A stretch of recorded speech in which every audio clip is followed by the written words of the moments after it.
Let's get some more analysis. We can speak now to Frederick T. Davis, who's a lecturer in law at Columbia University and a former federal prosecutor and also a member of the bars of New York and Paris. Thank you very much indeed for joining us once again here on France 24.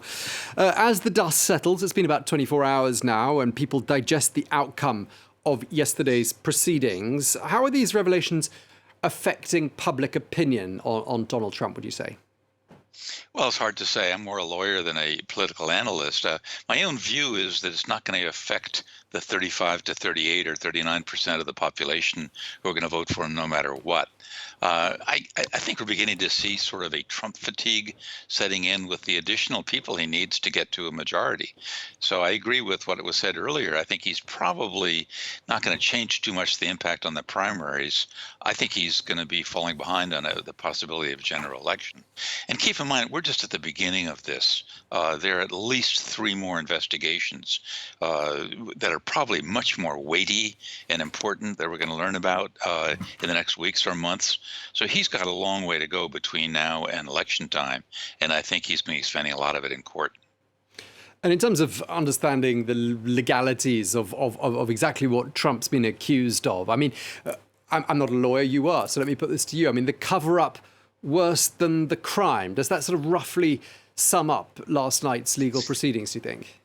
Yeah, sort of. I think the whole thing's been overanalyzed. It's a pretty straightforward case, and I think it's simple to understand and simple to prove. Namely, he was aware of 2 or 3 people who were capable of saying things about him that would hurt him right before the election.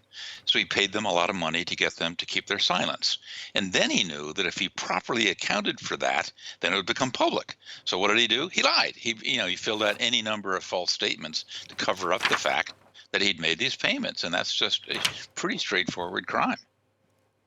I mean, this is all quite damaging, isn't it, potentially for the international standing of the United States? I mean, we've got the presidential elections, 18 months or so away from now. I mean, it really looks like an election that's heading into really uncharted territory, doesn't it?